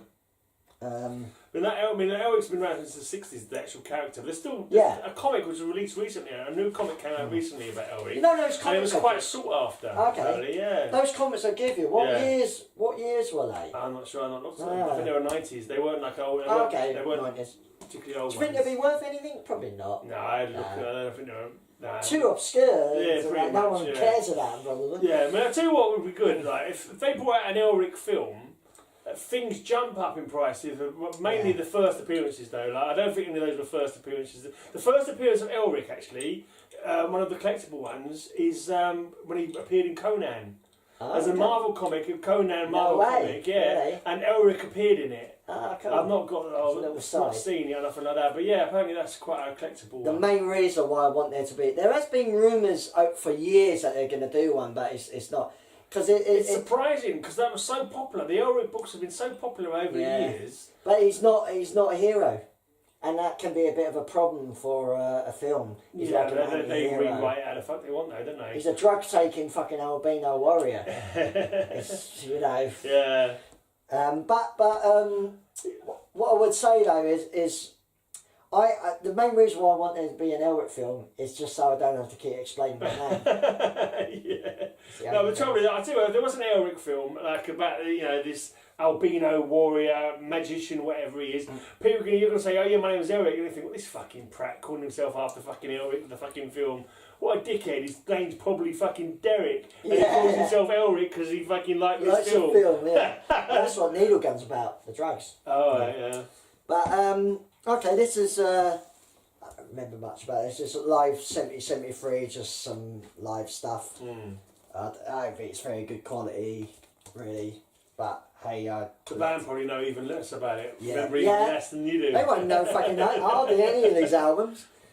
What's the touring schedule like? I mean, are they still are they world tour? Do they only play in the UK? Do they play overseas a lot? They do tour. They're probably less the world because the guy's quite old now. Yeah. But, and even the other members are. But back in the day, were they going like America, Russia, that kind of thing? Or Europe? They broke America pretty much on the Hall of Mountain Grill tour. Yeah. But Lemmy always says they kind of fucked it up by sacking him and sacking people, and Nick Turner they sacked as well. Right. Kind of fucked a bit up in America a bit. They were going to like break big in America. Fucked up their momentum. Yeah, but I don't think it's such a bad thing because they remain an underground band doing cool music. So you don't want them to start writing Silver Machines left, right, and centre. No. The last of the Friends and Relations, Volume 3. So they have a little is that flyers on the back of that? Yeah. For a second I thought it was like more comic style adverts. It looks a little bit like comic style adverts again. There's a thrash metal song on here. Oh God, I'm sure there's Dave Rock. A thrash metal song on the Hawkwind album? Yeah, I'm telling you. Hawklords. I can't hear the name Hawkwind being said without picturing your sister Gemma bellowing Hawkwind at the top of her lungs. The Widow song, Vampire's Call, Take It on the Road. Yeah, shout out to Gemma, Eric's big sister. I know, I'll tell you what it's on. She loves her Hawkwind. It's on they did a compilation of the best of Friends and Relations. And I don't know if you know them, they were only around for a couple of years in the 80s, and it was a guy from Tank. Oh yeah, Algie Ward. Yeah, maybe. One of them, was it Brabham? Was that the name of Brabham? The band was called Atom Bomb. Okay. And they were like sort of new wave of British heavy metal thrash, and it's an awesome track. Not Atom Craft. No, Atom Bomb. Because there was an Atom Craft. I know there was an Atom Craft. I thought it was on here actually, but it's not. Never mind. Ah. You don't know fuck all about Hawkwind. You're making it up as you go along. I just said fresh just to make you happy. Yeah, to wake me up. You can see I was lolling in my chair. Hawkwind out. I'm going to go to bed and sleep and dream of Hawkwind tonight. This is a package and a half, this is. Okay, cool. A Proof History of Hawkwind, which was also called the Anthology as well. Right. It was released as Anthology as well. And it's a whole... How many fucking pages in there? It looks like it's all picture discs. Picture discs. And it's like a booklet, actually like a booklet, isn't it? There's different... Wow. 1, 2... Yeah, 3... Fucking hell. So a couple more there. Yeah.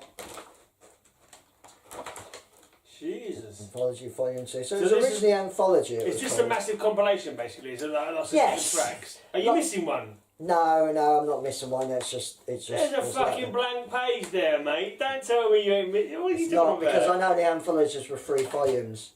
So. Why did they have an extra sleeve at the back then? I don't know. It's weird, isn't it? That is fucking crazy. You sure you're not got one missing? I hope not.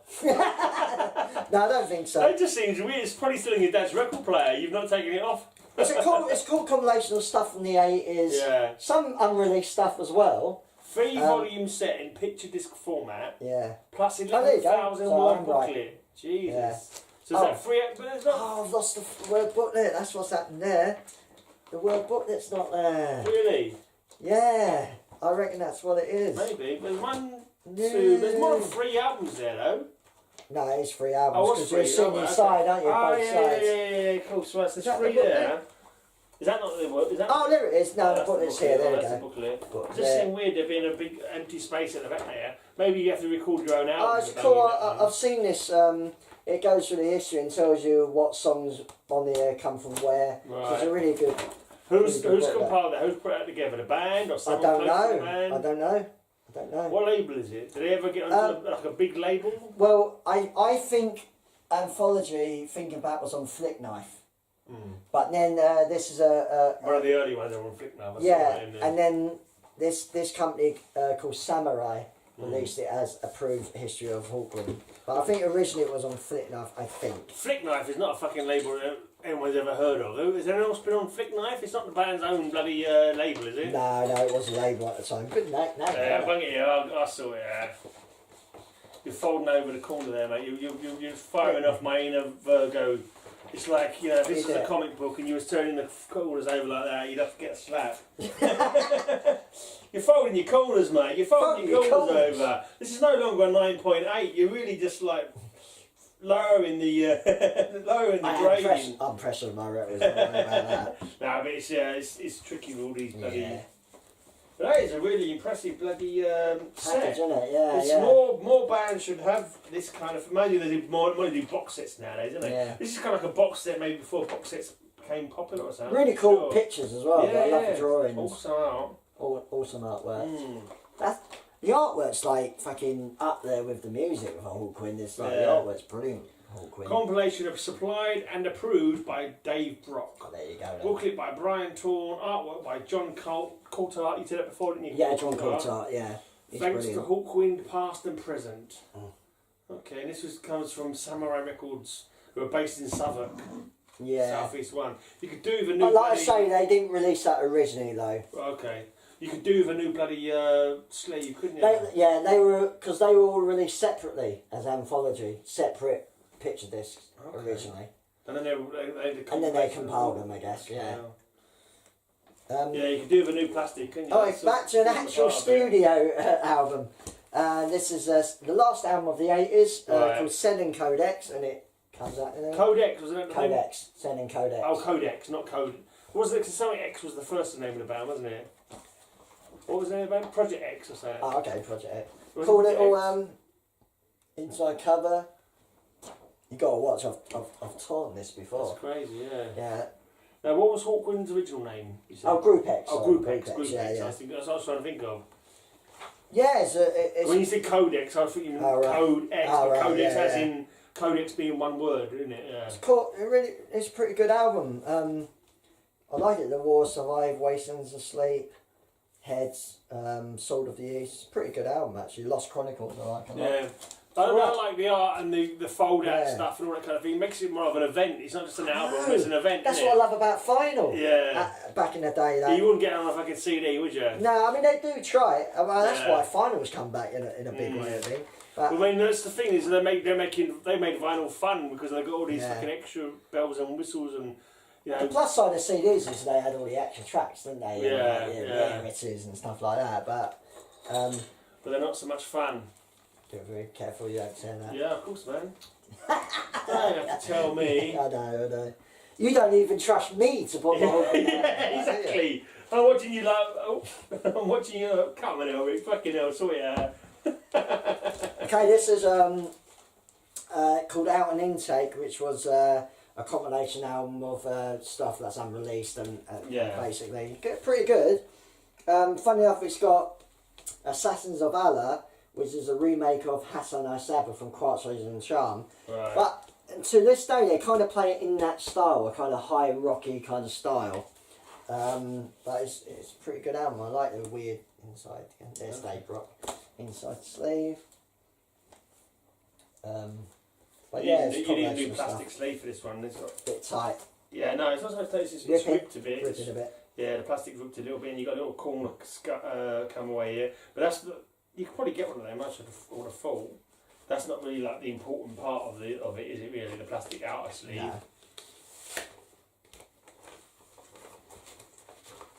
Get in your slag. This is why I don't trust him with his own records. Oh, that's because I'm fucking putting it that way. I've had a few beers. What an idiot. Talking of beers. It's that triple bloody barley one that's done it. Triple grain. Yeah, the triple grain. Right. And this is shit. In sight. It's getting there. We're hitting the 90s. This is a bit shitty. I don't know why I even got this. Yeah. It's just a crappy live album from about 91. It's bootlegging a bit shit. Like the production shit, you mean? Yeah, it's just a bootleg album. Recording shit. Recording shit. Yeah. Recording shit. The songs are okay, but they just sound crap. Just recording crap. Yeah. It's like white label. Yeah. I don't know. Was that a booklet inside that I saw? Nah, I don't think so, no. It's poo, but you know, I had to buy everything. Yeah, you don't know until you buy it, do you? Yeah, exactly. Cool. Yeah, this is again not great. It was an official release, even though it looks like a white label. Yeah. Undisclosed Files, which was a live album from sort of two different periods, if I remember. Like one side's Nick Turner stuff. It's all 80s. Yeah. But one side's more the Nick Turner stuff, and the other side's more the other band stuff. I mean, it's white label. There's fuck all in the middle. Yeah, right. Yeah. But the thing is that you've got to be fucking a popular band if people just like bootlegging the shit out of every fucking live gig you've ever done. Which they got a lot. Yeah. Right, so I think we're into the 90s now. I think this came out in 1990, and this is the only album with a female singer. Okay. They brought in a female singer called Bridget Wishart. Did she get her tits out? No, she didn't get her tits out, but they missed a trick there. She the could have first been time- dancing at the same time. this was around the time it was the first time I saw Hawkwind. So I did actually see one of her sort of last performances in London when she was still in Hawkwind, but I think it worked quite well. Like Images is a great song, Out of the Shadows, which they still sometimes play now. It's a good album, Space Bandits. Yeah, that is Space Bandits. I like it. It's produced really well. It's a good front cover. Yeah. There's the band there, like. Oh yeah. And that's the Hall and Mountain Grill spaceship. Oh, cool. From the Hall and Mountain Grill. So this is done especially for them then? Yeah. Oh, definitely. J. Patagno. Patagno? Motorhead guy. Oh, yeah. That's the Motorhead guy, did the Motorhead stuff. Right, cool. Looks a bit different to Motorhead style, though. Yeah.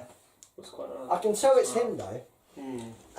Palace Springs, this is a good live album with that sort of lineup. It was just before that album. It's recorded before that album that came out after. Psychedelic pictures, sort of psychedelic Yeah, look at how psychedelic acid that is, isn't it? Live in America. Acid tripped. Palace Springs. There's a couple of studio tracks in there, like Back of the Box, which is a really good song, Treadmill I like. A really good version of Damnation Alley by Alan Davey. Cool album. Right, this next album was a huge album for the band, really. They actually went down to a 3-piece. Okay. And I remember seeing them on the tour. But this was their, like, almost return to a psychedelic kind of, not necessarily same it is, but quite a psychedelic sound. And it's their first ever double studio album as well. Okay, cool. It's called Electric TP, numbered. My dad bought the numbered version. 5,000, okay. Yeah. Really cool album. It's not an awful lot though, is it? 5,000, it's quite a small run. Yeah. Especially for a band size. Did they have an unnumbered one as well? Yeah. So and it probably wasn't gatefold. Plus a numbered run. And this version's probably because it's gatefold, maybe when they released it. Oh yeah, the gatefold maybe were numbered and the other ones aren't. Yeah. Another Hawkwind logo, it's a different kind of font now, isn't it? It's a weird old font. It's supposed to be like a indicative, like a TP, suggestive of like Indian, yeah. American, definitely. Native American, not Indian. No, but the funny thing is, I think they actually do like to be called Indian. I don't think so. Oh. Shall we ask one? Yeah, we don't know any. But I think they do, because the reason they were called Indians in the first place, because they were looking for the West Indies, or the East Indies, weren't they? And they arrived in America, and they started calling them Indians, because they just assumed they was in the Indies, but they weren't. Yeah. So they've got no history of calling. Well, why the fuck were we even talking about this? We're talking about Hawkwind. They had the land first. Of course they did, the fuck they want. Exactly, yeah. And I think they want to be called Indians. Fucking, like, when the Brits... When the Pilgrims were over there, we started to call everything English names. New York, New Hampshire, Plymouth Rock, New Orleans. Well, that's France, but it's like you can't just go to a land and call it your own town. It's disgusting. Honestly, there are a few place names in America with the original native of name, like Milwaukee. I think is. Yeah, that's definitely. There's a few. Well, I mean, I think like West America is Spanish, Mexican Spanish, like a lot of the names. Middle is French and sort of Indian, and the East is English, basically. Because New York was originally called New Amsterdam, wasn't it? New Amsterdam's the Dutch going at first. Yeah. Why the fuck are we going on to this? Don't know. This is what we call a tangent. This is a Hawkwind acid trip tangent. It is. Great album. LSD is fucking awesome. I prefer being myself. Oh no. Yeah, I've taken LSD. It's no fun, I tell you. Yeah, have you? Yeah, fucking I did an acid trip once. That once is enough. Yeah. I did it twice because I thought, well, the second time check it. the second time won't be as bad as the check first your time. results. Yes, it was. It was. No, I only do booze. Yeah, I have for years. Yeah. I've never been into fucking drugs. No. It's like druggy. You know, the people like you see doing it. I don't know. I just I won't go into my family life, but it weren't good with all that shit. I tell you. Were your parents? Yeah. Yeah. Only one parent, I won't say. Oh, but it weren't great, you know, and that puts you off of drugs for life, you know. Right to Decide is awesome. Yeah, really good album. Really good album. It's mad. There are three. The drug imagery is cool. You don't need to be. You can get fucking high off the bloody imagery and the bloody the fucking effects and the fucking smoke and the lights and whatever. Last Hawkwind. Oh what? Last Hawkwind. And the mad thing is, this next one's fucking good. I just noticed it. Yeah. That's a fucking good one. I forgot about that. Yeah. I forgot about that. I ain't got that. No. It's mad because that, if I consider modern Hawkwind, like I'm finishing up on my finals now, that's only halfway through their career. Yeah. That's how long the band's been going. Because that's 92. That's a fucking longevity for you. It's the business of the future to be dangerous. It's another double studio album. I'm not so keen on it. It's produced really well, but it's an instrumental album. There's hardly any vocals on it, and the vocals that are on it are just old songs anyway. I don't like it that much, but it's become a bit of a cult favourite. It's produced really well. It sounds good. Right, so official studio albums. How often did they bring them out? And are they still as often with the studio albums as they used to? Not nowadays. No, they're old. Although they brought out 2 in 2 years, which is quite unusual for them. In the noughties, I think they only did maybe 1 or 2 albums. In the noughties. No, right. But there's still lots of. So after this, they did. I haven't got them on final. They did an album called Alien 4, which was pretty good. In '95, then they did Distant Horizons. That was the last of the '90s album. They did. I can't remember some of the names, but they did like just 1 or 2 in the noughties. But they've been fairly prolific in the 10s. Right. I've done like maybe 3 or 4 albums in the 10s. Maybe they think they can I've got 1 6. They've been going since the fucking late 60s. They're obviously getting a bit old now. I think let's get some fucking before music we out. die. Exactly. Well, it's not nice to think about it, but basically, let's get let's squeeze out all the creative juices we can. Now, personally, I would like to get hold of Apocalyptic Raids on EP. That'd be awesome. But yeah, this is Hellhammer. We've moved on now, by the way. Oh yeah. Apocalyptic Raids isn't the name of a Hawkwind release. If only. This is Hellhammer. This is their first demo. Alright. Pressed on vinyl. It was originally on cassette. Okay, I've never even heard of that one. Yeah, Death Fiend. They did about 4 demos before they did Apocalyptic Raids. Right. Which is one of the best EPs ever. Why did they change the name from Hellhammer? Well, that was their only ever official release, was Apocalyptic Raids. It was an EP of about 4 tracks. And they did 2 tracks on a compilation album. So really officially they did 6 songs. Right. But they did a load of demos. Yeah. Why did they what? Why did they change the name? What, to the Celtic Frost? Yeah. They literally split as Hellhammer and the next day formed Celtic Frost. The same guys? Same guys. I think they... how's that a split then? It's not a split. I think they were... wasn't it some kind of contractual thing, was it? Where they were stuck on a label? No. And they had to come up with a new... They were considered a bit of a joke, because this was really far too aggressive for the time. And they considered a bit of a joke, and they kind of wanted to get a bit more serious. Yeah. But I mean, when you think the first couple of Celtic Frost albums, they'd sound like Hellhammer did, really, you know. But this is a very raw demo. I fucking love Hellhammer. It's actually Yeah. He invented it.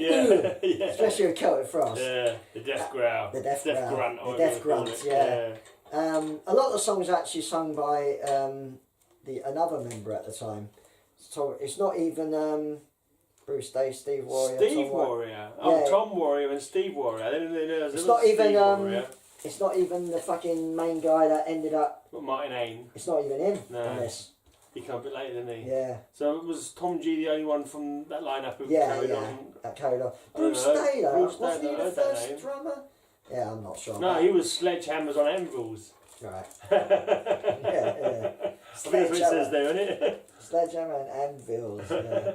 Infernal Battle Bass. Yeah, I love it when they make up fucking job titles and I'm just like guitarist. Strangulated strings of Death Construction, that kind of thing. Strings, yeah.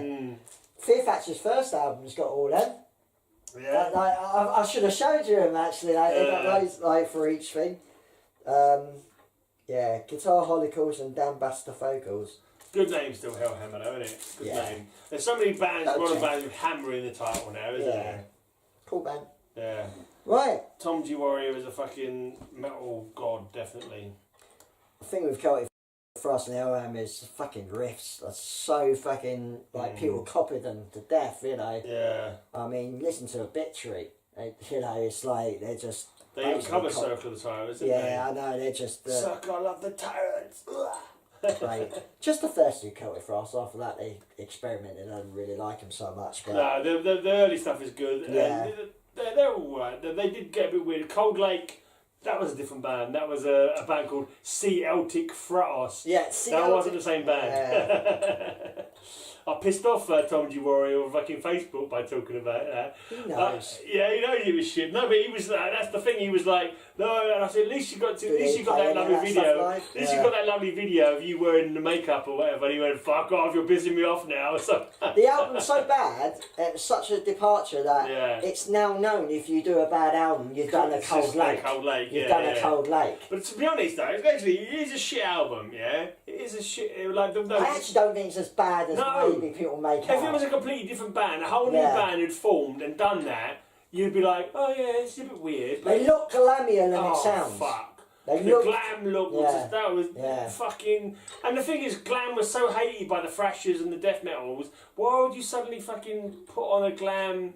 Cherry Orchards, fuck off. Yeah. You know, but I think he's really kicking himself about it nowadays. Anyway, because like this little conversation we sort of had where I kind of said at least everyone's done a Cold Lake. Yeah.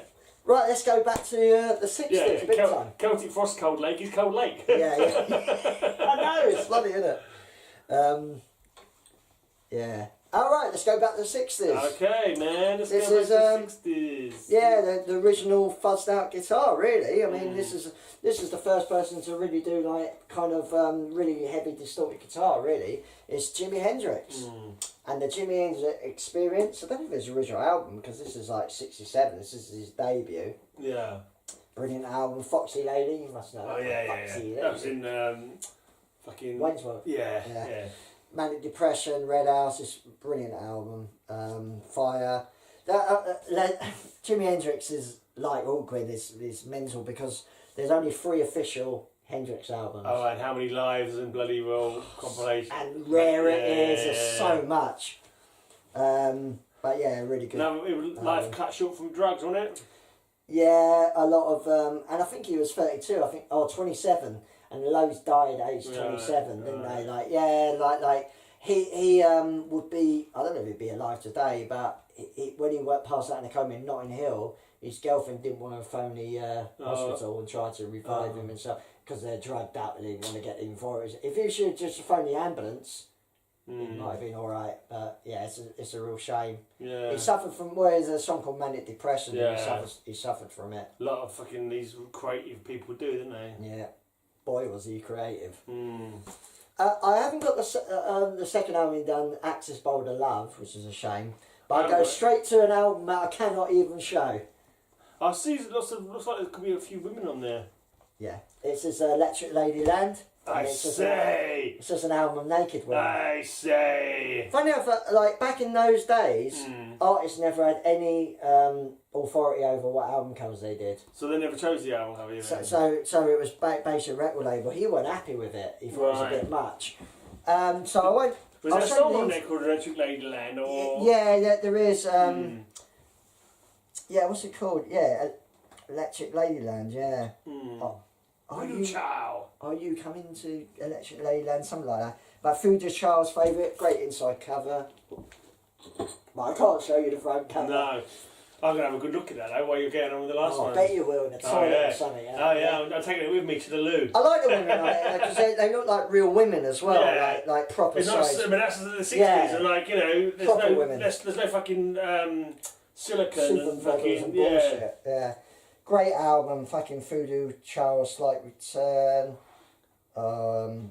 Gypsy Eyes, Burning of the Midnight Lamp. Did he die in London? I love that. Notting Hill. Yeah. He lived there for a fair bit, didn't he? 983, A Merman I Should Turn to Be. I fucking love that song, it's brilliant. Let's have a look at the jugs. Oh no, I've kind of showed it. Let me check the jugs out. Check the jugs. Okay. Yeah, 60s. Look. So I just imagine these birds, I imagine a lot of these birds are still alive today. They're about in 20s, mid-20s in this. Yeah, they look. So what's that? Is it, how long Not all of them look like Megan. So this is like 50 years later? Yeah, that's 68, I think I'm 68. Right, so I'm 50, and so maybe 50 years later then. So they were 20 years, but might be 69, I can't remember, but yeah. Alright, so let's just say 68 because it makes the sums easier. That's 50 years ago. So if they're like 20, say they're 25 here, they're 75 now. Yeah. These women are saying to their grandkids, "Oh yeah, I'm on the Electric Ladyland album, my tits out. Hey, look, Sonny, those are my tits. They're fucking going for my knees now, but yeah, this is what they looked like back in 1968. She's an exotic looking one, isn't she? That one lying down there. She looks like she'd fucking eat your fucking cock and balls. That one looks combined. like classic 60s. Yeah, with the bob kind of thing. Yeah, sweet looking ladies. Sweet looking ladies. We've gone off on a tangent. I think people might be reporting us. We've got some fine chocolate here as well.